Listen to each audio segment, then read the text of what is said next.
expérience de pensée. Supposons une scène, plaçons des acteurs dans celle-ci. Imaginons que le jeu de ces acteurs modifie de façon physique la scène et que ces modifications entraînent à leur tour un changement dans le jeu de ces mêmes acteurs. Eh bien, c'est ça l'immatériel dans une entreprise. L'immatériel, c'est à la fois les interactions entre ceux qui font la scène, donc les acteurs, c'est-à-dire l'être humain qui travaille dans l'entreprise, donc ces interactions, et également les interactions entre eux et entre toutes les parties prenantes, c'est-à-dire avec l'environnement. Le défi majeur qui est lancé depuis ces dernières années à la profession comptable est celui de l'immatériel. Il nous est en effet demandé d'identifier, de recenser, voire d'évaluer ou de tenter d'évaluer les actifs immatériels de l'entreprise. Alors pourquoi ? Eh bien, c'est parce qu'aujourd'hui, tous considèrent, le monde économique considère qu'il s'agit des actifs stratégiques, facteurs de croissance. Alors, mission impossible, direz-vous.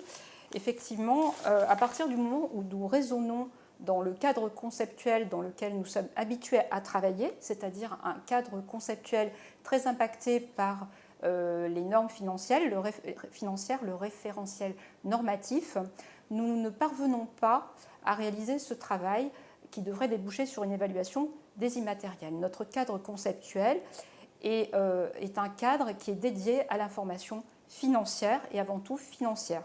De fait, dans ce référentiel, les informations, les données immatérielles sont totalement occultées. La traduction des données comptables se restreint à la production d'informations financières. Et nous n'allons pas jusqu'à l'identification qui est essentielle, c'est-à-dire connaître les sources de création de la valeur. Nous avons réfléchi à ce qui pourrait permettre d'aller plus loin et d'identifier ces sources. Pour cela, il faut revenir à des fondamentaux, c'est-à-dire au système d'information. Alors, comment sont générées les informations comptables et comment arrivent-elles au lecteur de compte ? Tout d'abord, il y a un événement. Donc, l'événement crée une donnée comptable. Ensuite, cette donnée comptable passe par un cadre conceptuel, un système normatif, et est traduite par les managers, donc pour le lecteur définitif des comptes. Eh bien, c'est là qu'il nous faut réfléchir, parce que lorsqu'il y a création d'un événement, en l'occurrence, on peut avoir une amélioration du service client dans une entreprise. Eh bien, cet événement, qui est immatériel, n'est pas recensé, n'est pas tracé et n'arrive pas en finalité au lecteur des comptes. Alors, concernant l'immatériel, on peut conclure que le traitement de l'information tel qu'il est fait actuellement est inefficient, non pertinent. Et c'est là des mots essentiels, car il nous faudra choisir, si l'on veut avancer, entre fiabilité et pertinence. Nous avons des informations financières particulièrement fiables. Sont-elles pertinentes ? Pour ce faire, si nous faisons le choix de la pertinence, il faudra réfléchir évidemment autrement. Aller sur les projets d'entreprise, aller sur les business models, les identifier, évaluer le capital humain. Bref, créer un nouveau langage, le langage de l'immatériel, dédié à la gestion des entreprises par la profession comptable. Alors comment fait-on ?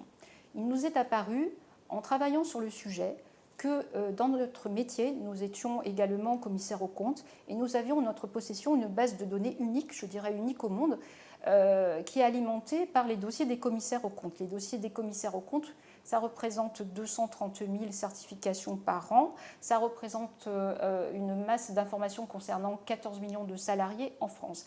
Nous avons toutes les données relatives à l'immatériel dans nos bases de travail.